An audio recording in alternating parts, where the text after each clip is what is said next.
Hey, good morning. Joe Deary, Powerful Improvements, Putnam, Connecticut.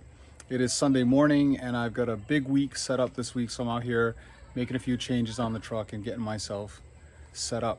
And one of the things I did was bought a new poly Softwash gun from Pressure Tech, and I'm going to build that out and show you what that's all about. All right, so this is the new poly gun. This is the Sutner ST501, and I believe that this is the gun that comes with the Fat Boy Bandit Softwash setup that you get.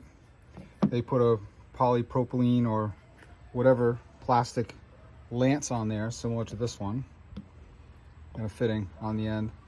This is a gun that one of you guys had made for me in the fall last year, and I'm sorry I can't remember who it was or the contact information. I looked for the text conversation that we had, I couldn't find it. But one of you guys were nice enough to send this to me, and I did use it on my last house wash because my Viton gun basically disintegrated. This is the internals. Okay, it does have the nice, you know, Viton seals and all that, but it is very corroded and wouldn't turn off all the way. So the tip was constantly leaking. You let off the trigger and it was still drool all down your arm and everything else. And all these other fittings on here are brass. And you can see it's all very corroded. Now, you all know if you watch me for a minute, I am guilty of not maintaining my equipment that great. So this thing does not get flushed every time I use it. In fact, it nearly never gets flushed. So anyway, this Sutner gun weighs about half as much as that one does. It's extremely light, and I'm guessing that's because all the parts on it are plastic versus the metal on the Viton gun. I don't know if I can show you down in there, but you can see there you go. You can see the plunger internals, etc. are all plastic on this one. So I'm going to put that together. With this gun, you have to buy, if you're going to use a tip like this, which is what I'm going to use. I'm going to be shooting with a J-rod. I'm not doing this polypropylene lance thing. I don't like it. I want a pistol. So this fitting here, you have to get the reducer that goes to it, 1/2 inch to 1/4 inch. So I'm going to put the reducer in there. Reducer is going to go there. Stainless fitting is going to go here. J-rod's going to go there. Stainless fitting down here.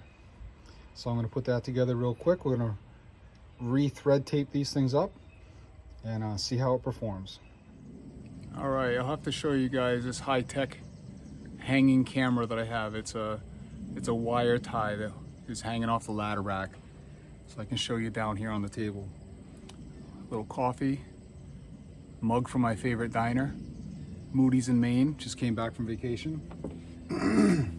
Anyway, I got everything all thread taped up. Yes, I'm still using the white thread tape. That's what I have, using what's on hand. Stainless fittings all cleaned up. Basic tools. I keep 2 adjustables in my bag. Replaces all sorts of wrenches for me. But anyway, nothing hard has to happen here. Just hand thread that in there. Let's get a little snug. Adjustable on there. Hand tighten.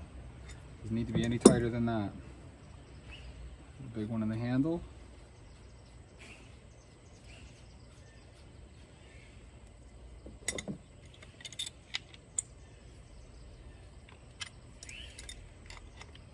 Again, hand tightening. Okay, and then we're going to put a 1/4 inch stainless fitting in there.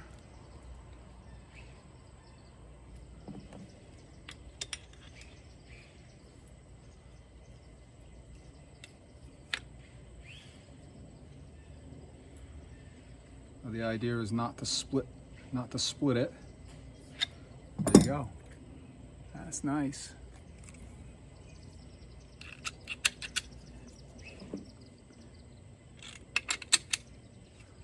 Pistol. I like the trigger much better than the ball valve. I like to let go and stop. I don't want to be using 2 hands to turn things, especially when I'm up on a ladder, okay? It might be nice for regular soft wash in a house, but on a roof you want 1 hand on and off. Drop the gun, fall, whatever it is, off. Next thing we're going to build is a DN10. This is the general pump version of the DN10. We're going to give it a try. I had to put my other DN10 in my Flow Pro where it broke the other day, but you can see this is the same thing. Stainless steel, plastic cap, which we're going to dispose of immediately. They fall right off. But anyway, I'm putting together a new swivel. So we're going to be DN10 mosmaticswivel, sweet, stainless. It's going to go right there. Quick release right there. And then on the end of the DN10, we've got our hose. And this is going to allow us, on the occasions where we have surface cleaning, to disconnect, to be able to disconnect the gun or the surface cleaner without turning the machine off. Turn the water off, disconnect whatever it is you got on the end, swap out for a different device, put it back together. I don't do it a lot, so this isn't something I'm going to have in play constantly, but it's an option that I want to have. So I'm going to put that together next. All right, here we go again. Again, simple Teflon tape. Use what you got. Stainless valve. Male end stainless, all taped up.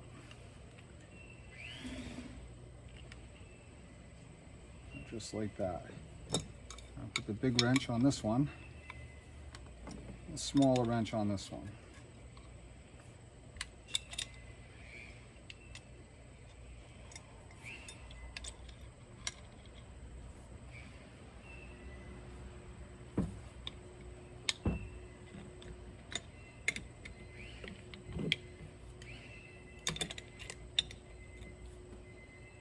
That's about as tight as that needs to be.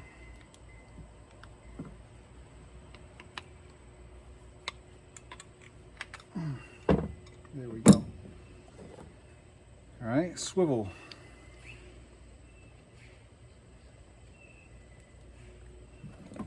Again, we're going to hold this one. Normally I might do this in my vise that's on my back of my truck, but can't very well film. I haven't figured it out yet. But anyway, this way works.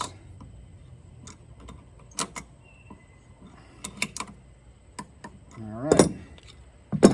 And then we have the quick release that goes on the end of the swivel.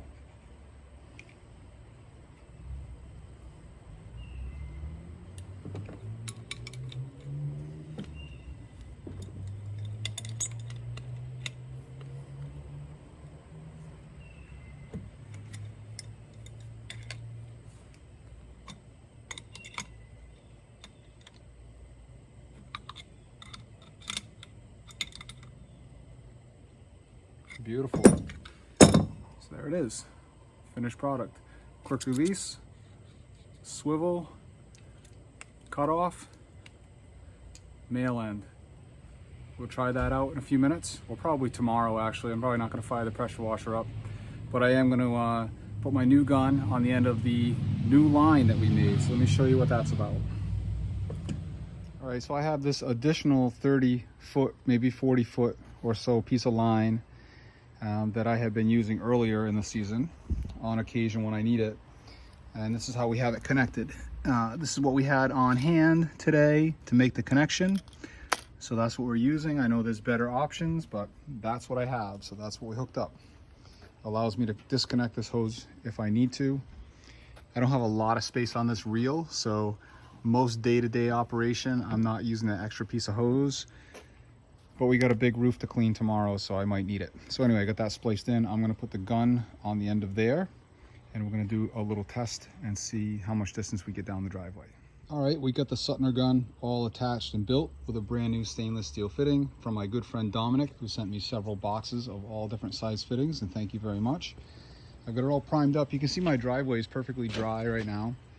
I'm going to make a line right here and stand at the line, and I'm going to shoot down there, and we're going to measure what kind of distance we get.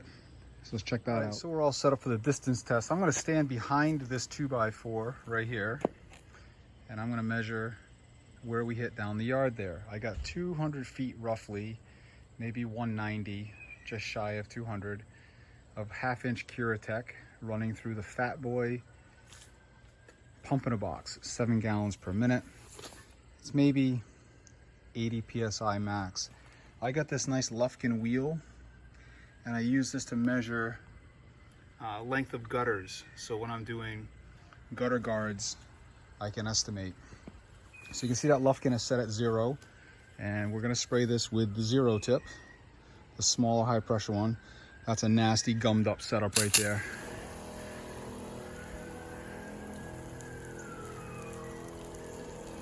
And all I'm doing is reaching with my arm, shooting what angle I can.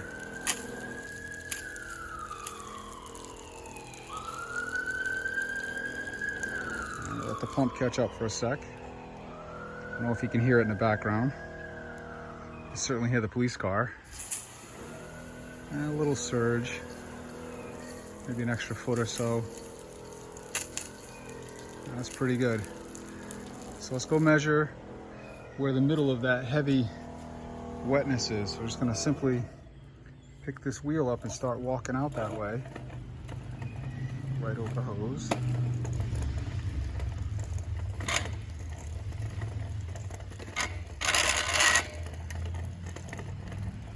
And this is about the heaviest of the saturation right there.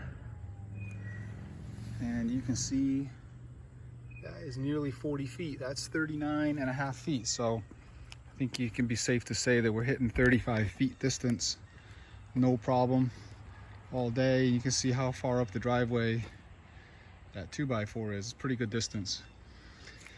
So that's really all I need in almost every case on a roof. So we're real happy with that. Anyway, that's it for today. I'm gonna wrap up the rig.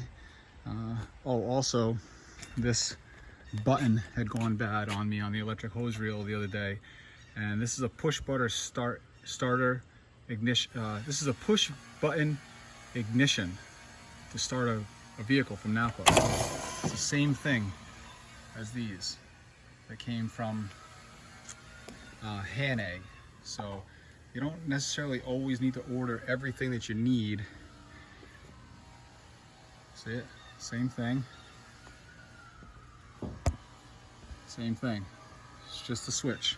It's called a momentary switch, which means that it works only while you're holding it. So I replaced it. It works. I'm gonna get another one to keep on the truck so I have a spares, because the other day I had this all the way unwound and the switch didn't work, and I had to manually wind this thing up like this. Major pain.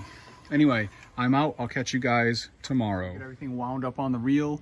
Just wanted to show you guys earlier, or I think it was Friday, I had all this unwound on here, and I go to push the button and nothing, and I had a switch go bad. Okay, this is the Hannay reel switch. I replaced it with a ignition starter switch right from Napa.